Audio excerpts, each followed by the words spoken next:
My name's Deborah Harp, and I know Daniel from the dog program at Green Hill. I met him roughly about 3 years ago in the Cedar unit. It's the mental health living unit. He started out as a gangbanger, you know, very quiet, just standing off, watching, and then I brought the dogs in. And he went from this hard kid to down on the ground, getting loved, and he changed.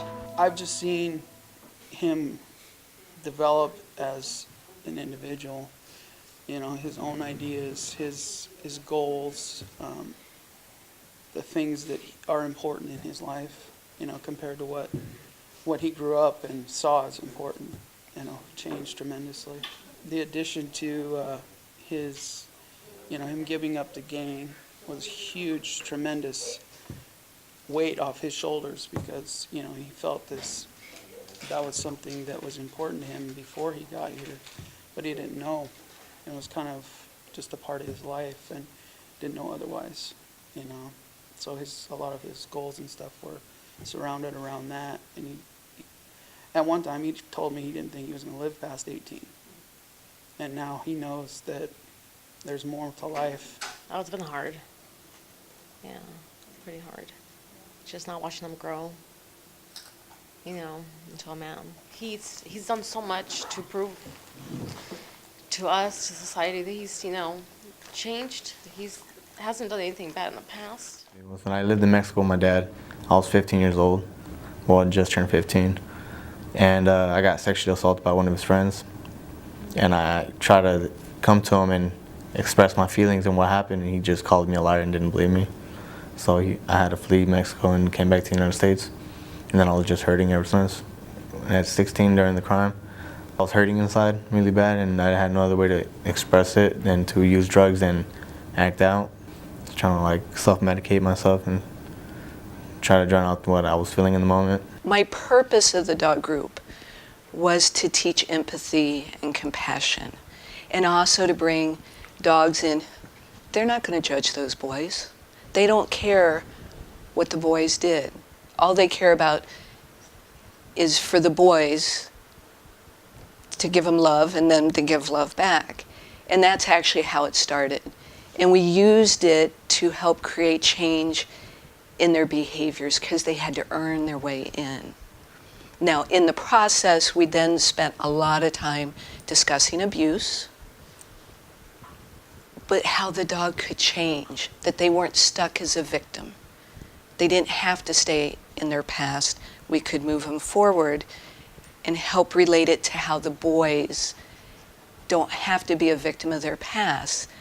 Change is possible. What got me into thinking to become a veterinarian was working here in Cedar with the dog group. It's Wagon Tails.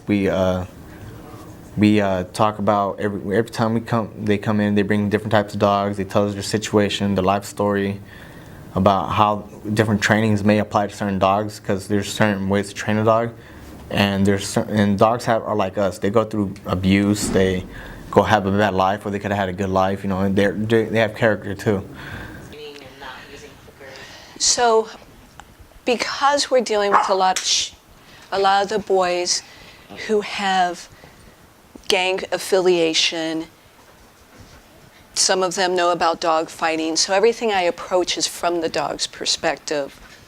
And a lot of what I taught about how dogs think and how they work as a pack, we would relate it to the gangs, but also show how the gang behavior is not for the best interest of the group.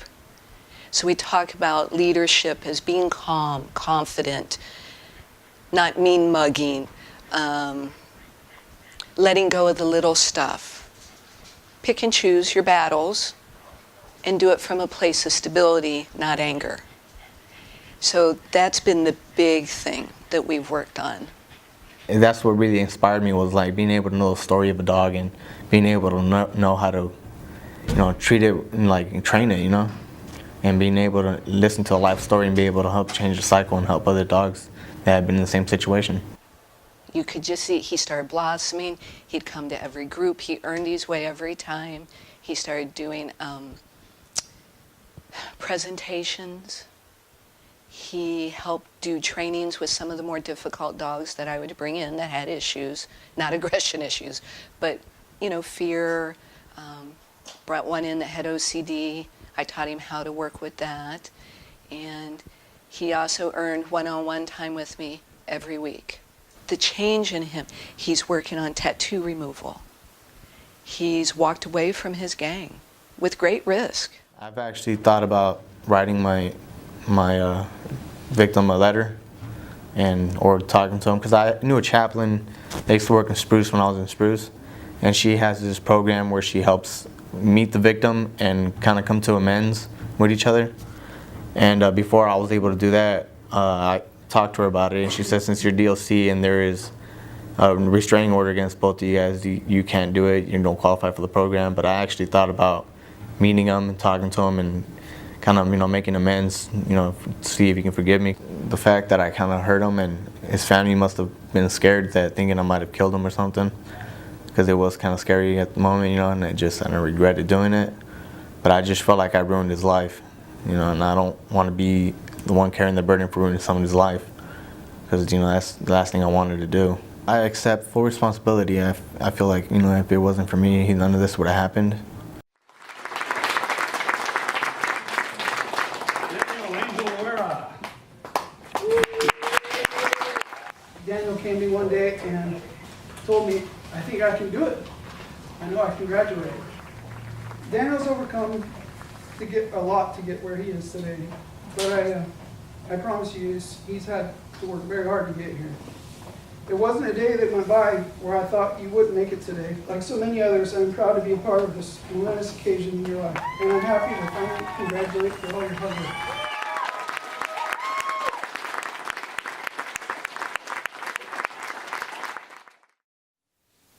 When Daniel first came here, he was struggling with some symptoms from his mental health diagnosis.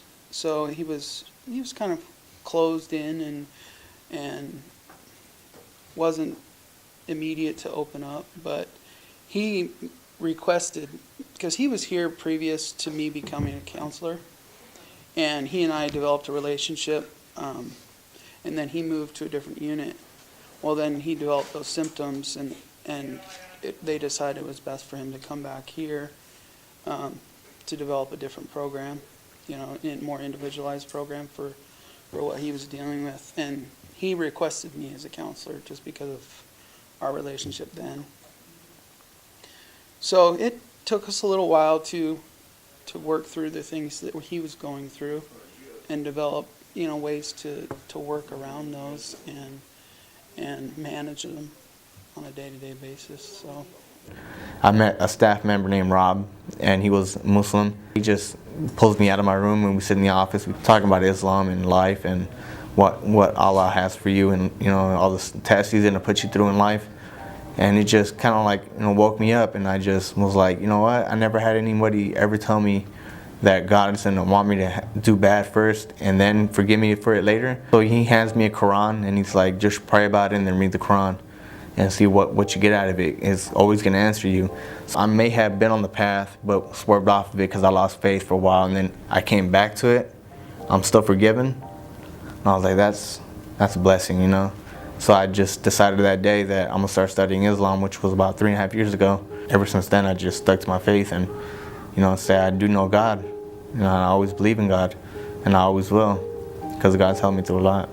That one of the things that I'm doing now that I wasn't doing before was taking the time to stop and think about what I'm going to do next. Before, I would just act on impulse, like immediately get instantly angry and flash out or something.